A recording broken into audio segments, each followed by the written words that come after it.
한국직업방송 투데이 잡스 3.0 구독과 좋아요 부탁드립니다.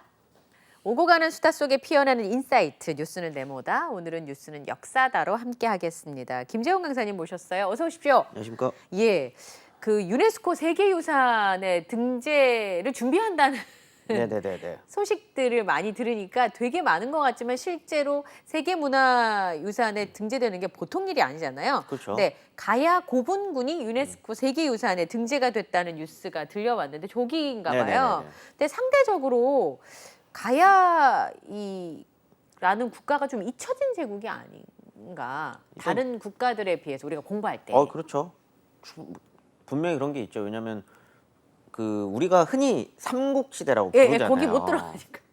근데 삼국시대가 얼마나 있었을 것 같으세요? 이 한국사 안에서 500년. 근데 다들 그렇게 이제 굉장히 긴 시간 동안 삼국시대였을 거라고 생각을 해요. 근데 그거 더 길어요? 삼국시대요? 예. 삼국시대는 100년이 채 안 됩니다. 뭐라고요? 네.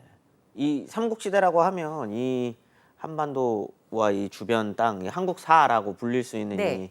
이 역사 안에 세 개 나라가 있었던 시절인 거잖아요. 삼국시대인 거잖아요. 100년이 채 안 돼요.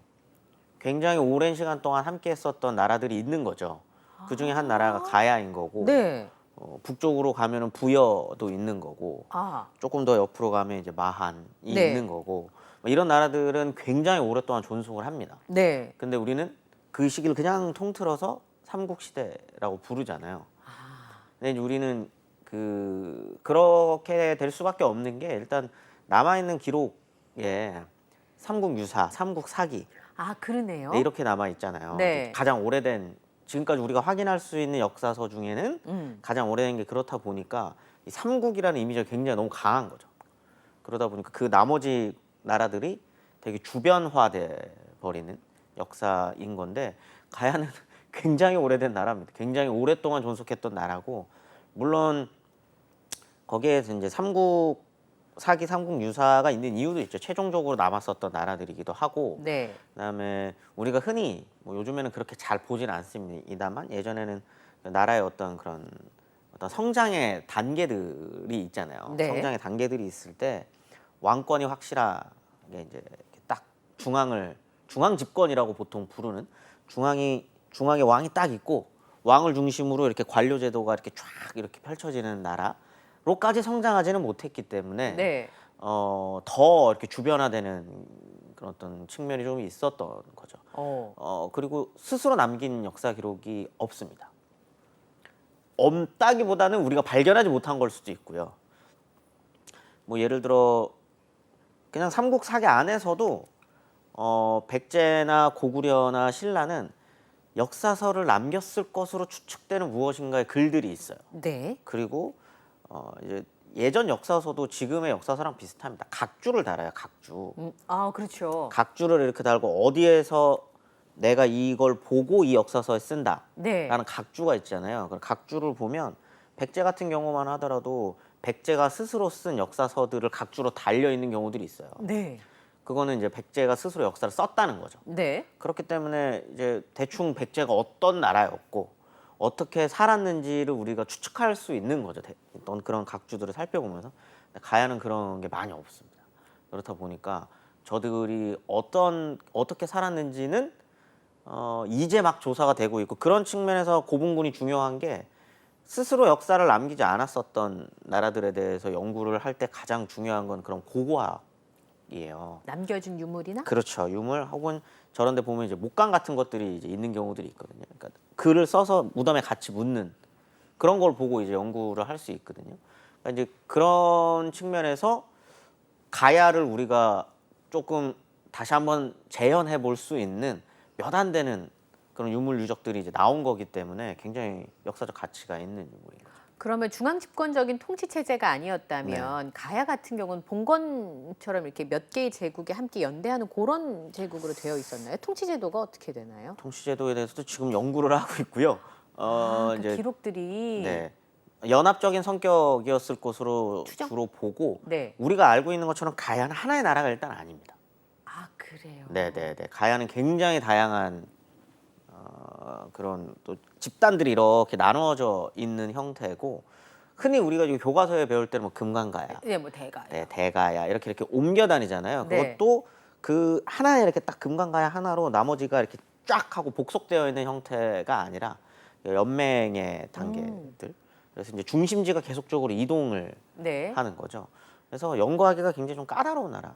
그런데 밝혀진다면 그 당시의 통치 제도가 굉장히 흥미로울 수 있을 것 그렇죠. 같아요. 지금의 시각으로 보면 중앙 집권적인 왕권이 있었던 통치 제도가 아니라 아까 말씀하셨던 그런 형태라면 우리의 또 색다른 모습을 그렇죠. 볼 수도 있지 않을까. 우리가 딱 고정화되어 있었던 그쵸. 고대사의 어떤 그런 세계가 아니라 네, 조금 더 다채롭게 우리가 그렇죠. 고대사를 그려볼 수 있는 네. 굉장히 흥미로운 국가입니다. 그러니까 참 많이 잊혀졌다라고 하는 네. 부분과 지금 사료나 이런 게 많이 기록이 네. 많이 남아 있지 않아서 연구가 아직까지 많이 진행이 못 됐는데 이후에 좀 지켜볼 대목입니다.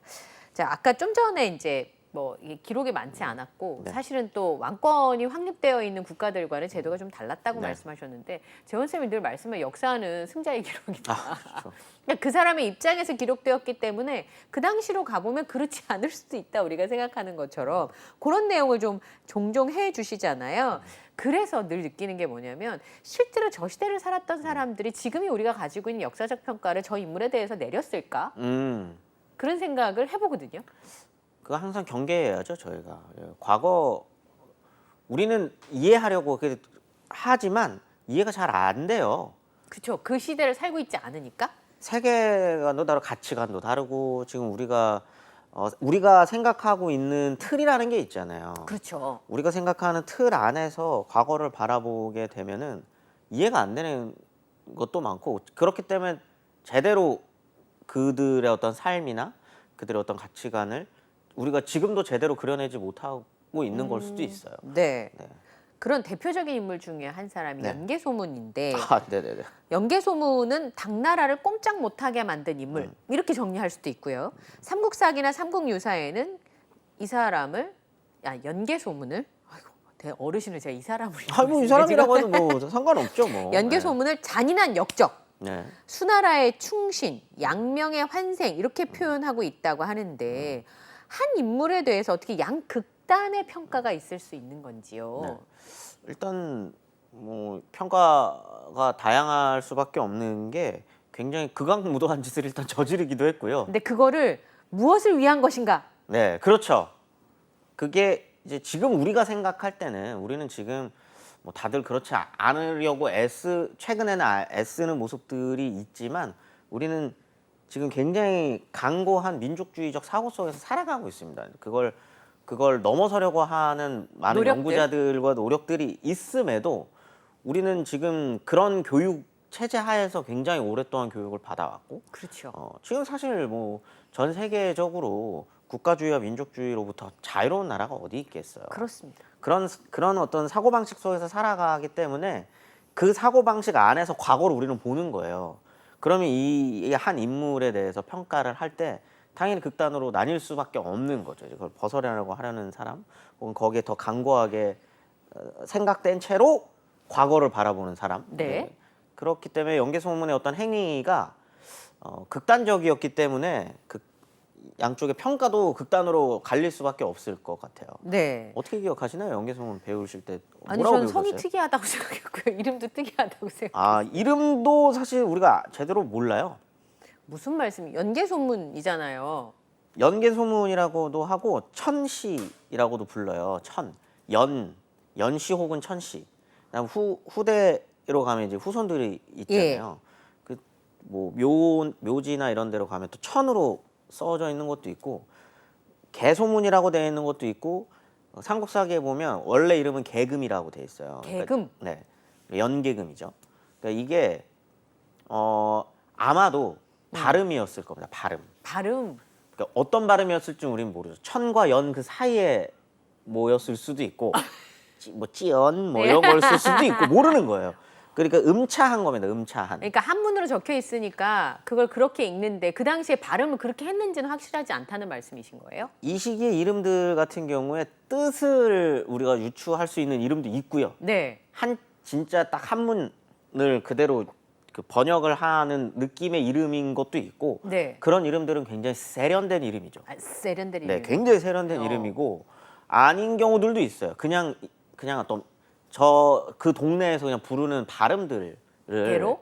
이렇게 불렀다. 너 이름이 뭐야? 그랬더니 뭐 형이요 뭐 네. 이렇게 말한 거를 예. 어쨌든 기록을 해야 되잖아요. 네. 그럴 때 그냥 한자를 갖다가 음차를 한 거죠. 이렇게. 예. 그래서 어떤 이름이었을지 우리는 모릅니다. 근데 이제 어. 삼국사기나 이럴 때 그냥 영계소문이라고 네. 쓰니까 그냥 영계소문이라고 이제 우리가 부르는 것일 뿐인 거죠. 네. 한편으로 생각해 보면 당나라의 그 이렇게 꼼짝 못하게 했던 인물이니까 중국 입장에서는 되게 기분이 나빴을 것 같고 별로 안 좋아해요. 별로 네. 많이 안 좋아했을 것 네. 같고. 그런 거를 강조하시는 분들은 이제 한국사 예. 안에서 이제 그런 모습을 강조하시는 분들은 이제 한국인들 중에서 영계소문을 좋아하는 사람이 있는 거죠. 저 중국을 영웅적인 느낌이다. 네, 중국이 쳐들어왔을 때 막아냈었던 네. 우리가 흔히 고구려 딱 했을 때 그 느끼고 있는 그 기상 뭐 이런 거. 그런 거 있잖아요. 예. 그런 거를 좀 대표적으로 보여주는 몇몇 인물들이 네. 있지 않겠습니까? 예. 뭐 광개토왕이라든지 그런 사람 중에 하나 라고 생각하는 거죠. 컸죠. 그렇기 때문에 중국사에서는 영계소문을 굉장히 안 좋게 그립니다. 당연히. 경극도 있어요. 경극. 저 뭔데 어머나. 아, 여기 경극 안에 연개 소문이 등장을 하는데 지금 저런 모습이에요. 칼을 5개를 차고 좀 흉악하고 포악하게 그립니다. 그러면 칼을 5개를 찼다는 건 싸움을 엄청 잘했다는 뜻이네요. 기록이 있어요. 칼을 이렇게 차고 다녔다는. 네. 그리고 싸움을 잘했겠죠. 뭐 여기서 말하는 싸움을 잘했다는 건 우리가 생각하는 뭐 UFC처럼 이런 싸움이 아니라 군사적인 어떤 그 통솔 능력이 어느 정도 있었음을 의미하는 거겠죠. 그렇겠죠. 네네네. 네. 근데 사실은 전쟁을 잘한다는 건 한편으로 생각하면 지략가일 수도 있고 전략가일 수도 있지만 또 한편으로는 잔인한 면모가 그렇죠. 없었을 때 이 고대에서 전쟁이라는 걸 잘 수행할 수 있었을까를 생각해 보면 또 이렇게 인물에 대한 다른 평가가 존재한다는 그렇죠. 것도 가능하겠다. 군사적 리더십이 있었을 겁니다. 그러니까 어쨌든 쿠데타였지만 성공시켰잖아요. 그리고 그러니까 왕을 시해한 네, 거잖아요. 이건 이제 뒤에 가서 제가 네. 말씀드릴게요. 알겠습니다. 그럼 그 당시 상황을 좀 살펴봐야 될 것 같아요. 그 당시 고구려가 왕이 네네네. 영유왕이었어요. 네. 그리고 이 사람은 온건한 성향을 가지고 있었고 친당, 네. 중국하고 친하게 지냈다 이 네네네. 말인가요? 맞습니다. 예. 가계도를 오늘 피디님 준비를 많이 하셨네요. 네. 평강공주다. 죄송해요. 지금 아는 보시면은 사람 나타났어. 지금 평원왕부터 영양왕, 영유왕 이렇게 쭉 네. 이렇게 이어지는 거거든요. 25대가 평원 아니고 네. 26대가 영양왕이고 네. 근데 그 아들이 아니에요? 영유왕이? 그게 되게 중요한 거죠. 아, 그래요? 그러니까 그 배가 다른 음. 이복 동생이에요. 이에요. 영양왕의. 네. 근데 왕위를 이었다는 건 뭔가 이유가 있었다는 겁니다. 그렇죠. 네, 뭔가 이유가 있었는데 그걸 추측해 보건대 저 영양왕 시절에 수나라와의 전쟁이 있었어요. 수나라와의 우리 수와 고구려와의 전쟁. 네. 그게 엄청나게 큰 사건이었거든요. 이 시절 그걸 막아냈잖아요. 네. 고구려가 그걸 막아냈습니다. 네. 그 뭐 살수대첩도 있고 막 이런 거 유명한 전쟁들이 있잖아요. 그 전투들 중에 굉장히 중요했었던 전투가 하나 있습니다. 그게 이제 평양성 전투인데, 평양성 전 들어봤어요. 저 수나라와의 전쟁, 수나라와 고구려와의 전쟁이 되게 굉장히 촌극이에요. 아, 왜요? 저게 이제 수나라와의 전쟁인데 네. 보시면 지금 남아 있는 기록으로만 놓고 딱 보게 되면은 113만이 갔다고 되어 있습니다. 113만 명. 갔다는 건 수나라에서 수나라에서 고구려를 치기 위해서 113만 명이 동원이 돼요. 거의 국가 수준인데요. 장난이 아닌 제가 볼 거죠. 아니 그리고 무슨 공격을 저런 식으로 하나요? 제가 보니까 수양제가 1차 침입, 2차 침입, 3차 계속 옵니다, 침입인데 계속. 1년 사이로 612년, 613년, 614년 아니 전쟁을 저렇게 한단 말이에요? 1년 사이로 왔다 갔다 하고 되어 있는 것처럼 보이지만 저게 생각을 해보세요. 저기 수나라 수도에서부터 멀잖아요. 100만 명 가까운 사람들을 끌고 저까지 가는데 거는 시간이 얼마였겠어요. 몇 개월이 걸립니다. 그랬겠지요. 갔다가 전쟁을 했다가 다시 돌아와야 될 거 아니에요. 예. 사실상 바로바로 왔다 갔다 바로바로 왔다 갔다 한 거예요. 이렇게. 그만큼 침입을 하게 되는데 단 한 번도 성공하지 못합니다. 수나라가? 심지어 저기는 요동성을 보시면 네. 바로 앞이에요. 그쵸. 국경 바로 앞이라고요. 저 네. 성을 못 넘어요.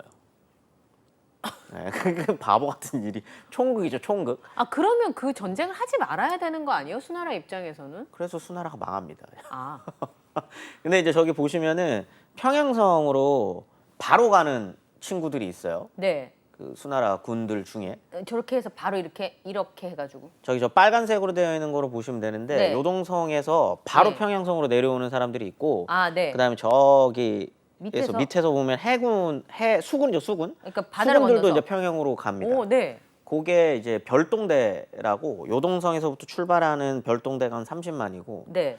저기 수나라 배를 타고 수군으로 오는 저들이 이제 보급을 하러 오는 건데 저 별동대로 아. 보급을 하러 오는 건데 저게 한 3, 4만 정도가 되거든요. 예. 그러니까 엄청난 숫자의 저것만 봐도 아니 고대 삼삼. 네, 3, 4만에 별동대가 30만이라는 건 엄청난 숫자거든요. 근데 저 평양성 전투 때 굉장히 훌륭한 전술로 이겨냈었던 사람이 영유아입니다. 아 전쟁을 잘해서 그러면 네. 왕의 아들이 아니고 왕의 동생인데 그것도 네. 이복 동생인데 왕위를 이을 수 있었던 건 아마도 저런 어떤 국가적인 전공, 위기에서, 그렇죠. 그쵸? 전공에 대한 어떤 그런 보상이 있었을 것으로 보이기도 하고요. 뭔가 똑똑했으니까 그렇겠죠. 그래도 왕이 됐겠죠. 예. 하여튼 굉장히 똑똑한 사람입니다. 어. 그렇기 때문에 외교적인 측면에서도 굉장히 좀 현명하게 대처를 했었던 거죠. 이 현명하다라는 건 그냥 제 판단입니다. 이건 뭐 다른 분들은 다르게 판단할 수도 있는 거지만 어떤 면에서 현명하다고 생각하신 거예요? 일단 수나라는 저 전쟁에서 지고 난 다음에 망하고요. 이제 당나라가 다시 한번 중원을 장악하게 잡습니까? 되는데 예. 당나라는 그 유명하잖아요. 당나라는 그렇죠. 굉장히 강력했었던 나라들로 다들 기억을 네. 하니까. 근데 이제 당나라가 생겼을 때 앞전에 있었던 수나라가 고구려라고 하는 나라랑 전쟁을 하다가 망했으니까 뭐 호전적인 인물이었다면 우리도 어떻게든 저들을 제압해야 꺾어보자. 돼 예. 이렇게 할 수도 있었겠지만 초기에 어떤 그 당나라의 어떤 외교 정책은 그 대고구려 유화책을 씁니다. 고구려와 어쨌든 좀 친하게 잘 지내자. 잘 지내보자라고 네. 하는 제스처를 취하게 되고 고구려도 그걸 받아들이죠. 그래서 이걸 좀 잘 어떻게든 외교를 통해서 풀어내려고 하는 거예요. 좀 해달라면 해주고 하지 말라면 안 하고 뭐 이렇게요. 네네네. 그 과정에서 포로 교환도 서로 이루어지고요.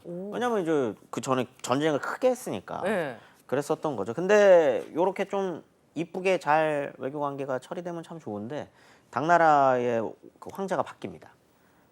이제 그 태종 양귀비? 이세민. 아 이세민. 이세민이 이제 황제가 되는 거죠. 그 다음부터 이세민은 좀 성격이 좀 호걸 느낌이잖아요. 이렇게 덩치 좀 크지 않습니까? 정치에 대해서는 뭐 제가 사진을 봤을 때 좀 뚱뚱했던 걸로 기억. 죄송합니다. 예. 당나라라고 하는 나라가 이제 고구려 말고는 이제 당태종 때가 되면은 사방의 오랑캐들이라고 불리는 그들의 네. 입장에서 오랑캐라고 불리는 주변 그 국가에 주변 있는. 국가들을 제압을 합니다. 고구려만 남은 이제 거예요? 남은 건 고구려죠. 어떻게든 저들을 제압해야 하는 상황이 왔어요. 네. 그래서 한 사람을 보냅니다. 이제 사신을. 예. 이름은 사신이었지만 사실상 간첩이었던 거죠. 스파인가요? 스파이 같은 어떻게 하고 있나 이제 가서 보러 봐라. 봐라라고 어. 한 거죠. 좀 보는데 그 과정에서 한 건덕질 하나 찾아내는 게 있습니다. 그게 뭔데요? 뭐냐면 수나라 때 포로로 잡혀갔었던 사람들이 다 돌려준 거는 아니니까 다 예. 교환된 건 아니니까 그 거기에 사는 사람들의 처지가 노예처럼 살고 있는 거죠. 노비처럼 살고 있는. 그렇겠죠. 전쟁에서 진 전쟁이 져가지고 지금 네. 와 있으니까. 그들이 수나라 때 어떤 유민이죠, 유민. 그 네. 유민들이 그 진대덕이라고 하는 그 사신의 바짓가랑에 붙잡고 우리 좀 살려주세요, 막 이랬었다는 기록이 남아 있어요. 울고 막 그랬겠죠 뭐. 네, 우리 지금 여기서 엄청 비참하게 살아간다. 그거를 당태종에게 이제 보고를 하게 됐던 거죠. 하지만 그것만 가지고는 이 어떤 전쟁의 명분으로 삼기가 어렵죠. 조금 약한 거죠. 아무튼 근데 저기에 우리의 동포가 있다. 동포가 있다. 지금의 동포라는 표현이 있을 때는 아니지만 네. 그런 게 있다라는 어떤 소식을 듣게 됩니다. 그래서 좀 뭔가 저 어떻게든 좀 구실을 하나 만들어서 뭔가 좀 전쟁을 하고 싶은데라고 할 때쯤 쯤. 고구려에서 터지는 사건이 영계소문의 반란이 되는 거죠. 연개 소문이 반란을 일으켰어요. 예, 영계 소문은 원래 집안은 굉장히 잘 사는 집안입니다. 금수저예요. 아주 금수저고요. 오. 아주 금수저. 거의 최고의 직위까지 올라갔었던 그 집안이었고 아버지 때. 네, 뭐 이 시절에는 당연히 아버지의 지위를 아들이 물려받는 거죠. 물려받는 거니까. 네. 저건데요. 1등이 대대로예요. 그렇죠. 그럼 12등이 고추 대가. 네. 근데 관등입니다. 관등. 네. 관등인 건데 아무튼 저 아버지의 그 관등을 예. 쭉 물려받아야 되는데 네. 반대를 되는데. 합니다. 예? 고구려의 다른 네. 대신들이 예. 반대를 해요. 왜요? 반대 이유가 굉장히 이제 아주 흥미로운데 셈이 났나? 아니요.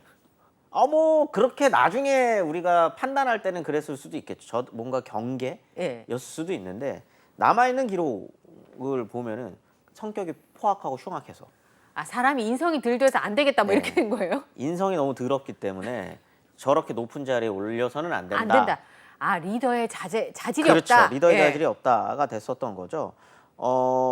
그 동부대인 대대로의 직이라고 하면 사실은 굉장히 얻어갈 수 있는 게 많은 거예요. 군사력도 굉장히 많고 막 이런 건데 이제 그거를 못하게 하니까 이제 연개소문 입장에서는 화가 나겠죠. 화가 많이 났겠죠. 이것들을 어떡하지? 어떻게 하지? 뭐 이런 생각을 할 것 같지만 처음에는 그렇게 하진 않았습니다. 아, 그건 제가 그렇게 생각하는 거예요. 속으로는 그렇게 생각할 수 있었겠죠. 예. 연개소문도. 근데 겉으로는. 그렇게 해가지고 얻어낼 수 있는 게 아니니까 어. 한번 굽히죠. 그리고 예. 고개를 숙입니다. 어떻게 했어요? 무릎 꿇고 나 한 번만 나 임시로라도 이 대대로. 대대로를 맞게 해준다면 동부대인을 하게 해준다면 예. 한번 내가 보여드릴게 얼마나 잘하나. 뭐 이렇게 해서 보여드릴게. 이제 그 노골적으로 어떻게 보면은 좀 이렇게 확 숙인 거죠 자기를. 먼저 자신이 원하는 걸 얻기 위해서. 네네네. 이제 숙이고 최전방 근무를 자처합니다. 아, 군대 간 거예요? 네, 근데 이 시기에는 이제 군사권이라는 이런 것들도 다 귀족들이 갖고 있는 거니까. 전방으로 그럼 네, 본인이. 최전방에서 내가 어떻게 보여주겠다. 귀족인데. 한 거죠. 그때 당시에 이제 영유왕의 하나의 노선 중에 하나가 대당 유화책과 이런 외교를 펼치기는 하지만 영유왕 입장에서는 당나라를 어떻게 믿습니까? 대비를 해야죠. 대비를 해야죠. 그래서 이제 천리장성이라고 우리가 생각하는 그런 만리장성처럼 이렇게 쭉 이어진 성은 아니고요. 네. 천리장성은 뭐냐면 이제 그 당나라에서 이제 그 왼쪽에서 오른쪽으로 넘어올 때 저기 네. 보시게 되면은 네. 저 오른쪽. 성이 쭉 있죠. 예. 저거를 겹겹이 쌓는 거예요. 그 중겹으로. 눈에 띄는 애처럼. 아, 눈에 네, 이렇게. 과자처럼. 과자처럼 이렇게 쭉쭉 겹겹이 쌓는 거예요. 네. 그걸 천리 를 하는 거예요. 넘어오는 동안 한 성 부시면 그 뒤에 또 성이 있고 그 성을 부시면 또 그 뒤에 성이 있고 오. 이렇게 천리까지 쭉 쌓는 거를 이제 천리장성이라고 하거든요. 그거 너무 어려울 그걸 것 같은데. 겹겹이 이제 쌓습니다. 와. 저 중에 한 곳을 가게 된 거죠. 예. 그렇게 해서 뭔가 내가 나라를 위해서 이렇게까지 합니다. 라는 모습을 이렇게 보여주다가 네. 계속적으로 본인이 어떤 중앙 정계에서 배제되고 있다는 느낌을 받게 된 거죠. 네. 그래서 이건 좀 아닌 것 같은데. 그 다음에 이제 본인이 생각했을 때는 지금 영유왕의 외교 정책이 옳지 않다라고 느낀 거예요. 유화책은 아니다. 지금 우리가 왜냐하면 자기가 GP 근무하고 있잖아. 근무하고 있는 거잖아요. 근무도 해보고 봤는데 좀 당나라 심상치 않은데? 지금 계속 저기 지금 정세가 변하는 거 봐라. 황제도 지금 변해가지고 네. 당태종이 지금 고구려 빼놓고는 다 정리했다. 정리 다 하고 이제 우리 쪽으로 넘어오는 느낌이야. 이 상황에서 유화책을 쓰는 건 좀 아닌 것 같다라는 네. 이야기를 계속적으로 했는데도 이제 그게 안 먹히는 거예요. 안 맥히던 거죠. 그 과정에서 이제 본인이 이제 선택을 합니다. 내가 자꾸 중앙 정계에서 배제되는 그 느낌. 그다음에 내가 생각했을 때 국제 정세에서는 이런 외교 정책은 아니다라고 하는 어떤 판단 속에서 쿠데타를 모의하게 되고요. 네. 근데 쿠데타를 모의를 하게 되면은 제일 좋은 방법은 그 일시에 자기와 반대되는 목소리를 내는 사람 일시에 처리하는 거잖아요. 그래서 이제 하나의 사건을 만들어내는 게 평양성에서 내가 집피 근무 나가기 전에 우리 고구려가 얼마나 강한 군대를 갖고 있는지 사열로 내가 보여주겠다. 퍼레이드 한다는 거예요? 퍼레이드를 할 테니까 다 와서 구경하세요라고 하고 이제 초청장을 보냅니다. 엄청 짜. 그럼 다 모이겠네요. 다 모이는 거죠. 쫙 하고 모이고. 그래서 사열 시작하고 그 자리에서. 그 자리에서 다 죽여버려요. 100여 명을 죽이거든요. 그러니까 이때 당시에 고구려라고 하는 나라에서 귀족의 숫자를 뭐 정확하게 우리가 파악할 수는 없겠지만 100여 명 정도의 귀족 집단을 죽였다는 건 자기의 어떤 노선에 반대하는 사람들을 그냥 다 죽여. 거의 다 몰살시켰다고 볼 수 네. 있는. 그리고 이제 쿠데타가 일어났으니까 이제 왕을 잡아야 되잖아요. 그래서 왕을 잡으러 이제 평양성 안으로 들어갑니다. 평양성 안으로 들어갔는데 이제 영유왕을 잡고 그냥 죽이지 않습니다.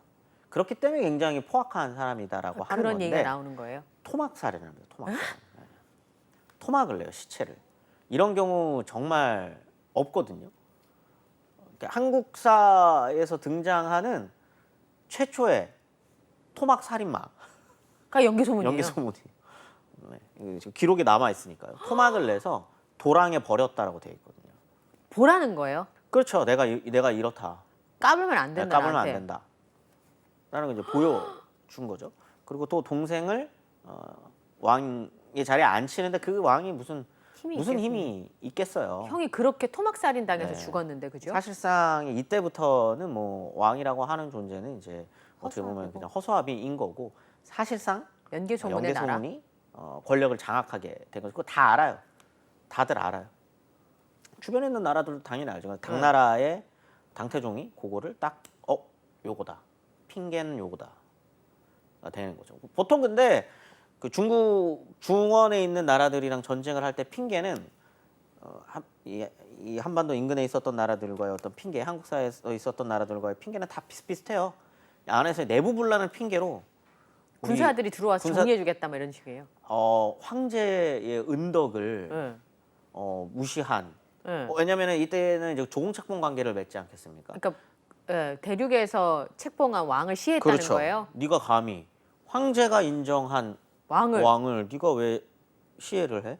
그러니까 이거는 우리가 한번 좀 뭔가 그런 은덕을 베풀어 주는 거죠. 정벌을 한다는 게. 세상에. 네, 이제 그런 핑계를 대고 이제 당태종이 고구려를 치게 되는데 핑계는 당연히 여러 가지가 있습니다. 단순히 뭐 그 연개소문만이 핑계로 됐었던 거는 아니고 일단 그 고구려에 우리의 포로들이 잡혀 있다. 수나라 포로들이 잡혀 있다라고 하는 것도 있고요. 그다음에 큰 나라가 작은 나라를 치는 거는 당연한 이치다. 그다음에 이제 두 번째가 반역을 토벌하는 것, 황제 은덕을 베풀어주기 위한 것. 그다음에 세 번째도 비슷한 거죠. 정돈된 나라로서 어지러운 틈을 이용하는 것. 넷째는 편안한 군사로서 필요한 군대를 대적하는 것. 뭐 이런 거 다 비슷비슷한 얘기. 그냥 쳐들어가겠다는 네, 거죠. 그냥. 가겠다는 거죠. 다섯째는 기쁨으로 충만한 군사로 원한에 쌓인 군사와 맞서는 것. 그럼 뭔 소리예요, 그게? 막 갖다 붙이는 겁니다. 예. 그렇게 아니, 그러니까 해가지고 기쁨에 충만한 군사를 원하는 그게 무슨 말이냐고요, 세상에. 그런 걸 명분으로 네. 고구려를 침입을 했던 거네요. 또 있어요? 아니요. 이게 뭐 굉장히 깁니다. 당연히 이제 긴 이야기를 쭉 이렇게 하는 건데 당나라 입장에서는 지금 고구려를 정벌을 해야 되는 이유 가장 강력했었던 이유 이제 핑계는 연개소문과 무슨 막 이런 게 있지만 자존심의 문제도 있었을 것이고요. 일단 수나라 그 전에 나라가 이제 저기서 졌으니까. 그다음에 사방에 있는 모든 나라들이 자기네 나라한테 지금 이제 이미 고개를 숙이고 막 이러는데 저들만 빳빳하게 고개를 들고 있는 게 일단 그게 당태종의 성격상 마음에 들지 않는 거죠. 그러니까 치러 가는 겁니다. 문제는 수나라와 당나라는 다르다는 거죠. 수나라의 그때 이제 수양제죠. 네. 수양제는 이제 아무런 어떤 그런 군사 작전이나 이런 것보다 머릿수로만 승부를 하려고 했다면 가자! 뭐 이렇게. 그냥 가자라고 하면 갈 수 있을 줄 알았던 거죠. 근데 당나라는 조금 다릅니다. 전투의 경험도 굉장히 풍부했었고 그다음에 나름대로 수나라와의 전쟁 때 어떻게 우리가 졌는지 자기네 나라가 졌는지를 파악을 하고 있었기 때문에 공성 장비라든지 이런 거를 끌고 가요. 엄청 많이 가서 쭉 쳐서 쭉 이겨 내려가요. 네. 근데 문제가 생기죠. 그게 이제 안시성입니다. 네. 갑자기 영화 생각. 네, 안시성에서 결국은 안시성 전에 있었던 그 주필산 전투에서까지만 하더라도 네. 고구려의 15만 군대가 전멸을 하면 거의 그렇게까지 이제 거의 이제 다 왔다고 생각을 했는데 안시성을 넘지 못하고 네. 결국은 당태종도 돌아가게 되는 거죠. 야, 진짜 근데 그 대단하다. 돌아가는 그게 굉장히 치욕스러워요. 10분의 1만 남기고 돌아가거든요. 당나라 10분의 군대가? 1만, 네, 당나라 군대에 10분의 1만 남겨서 돌아갈 때 예. 저 요동에서 요소를 이렇게 넘어가는 그 뻘밭이에요, 뻘밭. 그러니까 막 말 타고 가다가 빠져가지고 이세민 그 당태종도 막 자빠지고 막 굉장히 치욕스럽게 돌아가는 거예요. 본국으로. 만약에 이겼다고 하면 네. 평양성까지 쫙 들어와가지고 배를 타고 금이환영을 했겠지만 네. 전투에서도 졌고 굉장히 그 패잔병들을 이끌고 돌아가는데 뻘밭을 막 이렇게 질척질척해서 돌아가는 거거든요. 굉장히 치욕스러운 전투. 그래서 이세민이 죽을 때까지도 다 이제 고구려는 건들지 마라 유언으로 네. 라고 했을 정도로 굉장히 치욕스럽게 이제 패배를 하게 되는데 그때까지도 연개소문은 건재했습니다. 네. 굉장히 건재했고 이제 당나라 입장에서는 좀 뭔가 다른 수를 써야 됐었던 거죠. 근데 하필이면 그때 이제 신라가 네. 같이 하자. 그래서 나당 연합군이 이제 성립이 됐고 이 나당 연합군이 첫 번째로 치게 되는 건 그래서 당나라가 그 고구려가 아니라요. 네, 백제였었던 거죠. 예. 그게 이제 승리가 되고 백제가 멸망을 하니까 후방이 안전해졌잖아요. 그렇죠. 그러다 보니까 이제 한 번 더 칠 수 있겠다라고 싶어서 나당 연합군이 평양성으로 다시 한번 네. 공격을 하게 되는 거거든요. 이때까지도 연개소문이 있을 때는 이깁니다. 이 나당 연합군이 들어왔는데도 평양성에서 나당 연합군이 져요. 고구려가 이기거든요. 예. 그런데 굉장히 허무하게도 연개소문이 나이가 많아서 죽게 돼요. 예. 어떻게 보면은 굉장히 강력했던 카리스마 있는 쿠데타의 수장이 살아있다가 죽었던 예. 거죠. 근데 이렇게 되면은 사실 역사가 비슷비슷합니다. 강력한 카리스마에 의해서 유지되던 그 하나의 존재로서 유지되던 시스템이 아니라 인물에 의해서 유지되던 나라는요. 그 인물이 없어지게 되면 급격히 무너지게 됩니다. 특히나 이제 아들들 네. 어떤 분란들이 이제 결정적이었는데 네. 아들들 중에 이제 첫째가 연남생이라고 네. 그 연남생이 그냥 그대로 아버지의 지위를 잇고 모든 권력을 이렇게 쫙 하고 장악을 했었다라고 하면 비슷하게 흘러갔을 네. 수도 있겠죠. 근데 아들들이 그걸 다 받아들이지 못했던 거예요. 형님을, 그 형제들이. 그래서 내부적으로 분란이 일어나게 되고요. 첫째 아들이었었던 그 연남생이 결국은 자신의 그 군대를 이끌고 당나라에 투항을 합니다. 네, 아니 이런 말도 안 되는 일이. 그러니까 이게 참 어떻게 보면은 그 카리스마 있는 한 인물로 인해서 나라가 유지된다라는 건 잠깐일 수밖에 없다라는 게 이제 연개소문을 통해서도 알수 우리가 있는 알 거네요. 수 있는 거죠. 그리고 그렇게 되자마자 고구려가 진짜 말도 안 되게 급격히 무너지게 되거든요. 그리고 연남생이 향도 역할을 합니다. 그 아들이 길잡이 역할을 해주는 거예요. 간전데요. 네, 그래서 고구려 나중에는 입장에서 보면. 당나라 사람이 돼요. 그래서 그리고 얼마 안 있다가 결국은 고구려가 멸망을 하게 되는 거죠. 사실 그러니까 그 연개소문이 강고하게 지키고 있었던 그 카리스마가 딱 무너지고 난 다음에 고구려는 멸망까지 이어지게 되는 그런 역사로 이어지게 되는 거죠. 네. 드라마로 치면 그렇게 카리스마가 강력한 한 명의 일인이 네. 국가를 통치해가는 과정이 흥미로울 수 있지만 그렇죠. 네. 실제 현실에서는 그러한 거는 그 불가능하죠. 영존성을 받거나 네. 연속성을 봤을 때 국가에게 크게 좋은 상황은 아닌 거네요. 체계와 시스템을 만드는 게 중요한 거죠. 그렇기 때문에 네. 어떻게 한 인물이 딱 하고 등장했을 때의 안정은 그 이후로까지 이어지기 위해서는 그 시스템을 만들어냈어야 되는데 연개소문은 이제 그렇게까지 나아갈 수는 없었던 거죠. 예. 기본적으로 킹슬레이어니까요. 아, 그러네요. 그러니까 현대 정치에서도 사실은 인물로 정치를 설명하려고 하잖아요. 우리가 이제 그런 걸 좋아하기도 네. 하고요. 그러나 실제로 이 모든 사람이 편안할 수 있는 정치는 시스템과 조직 네. 그리고 여러 사람이 함께 통치해 나가는 과정이다. 굉장히 교훈이 있는 내용인 것 같습니다. 아, 오늘 시간이 다 됐네요. 김재원 역사 강사님과 함께 연개소문에 대한 이야기를 나눴습니다. 고맙습니다. 감사합니다. 네.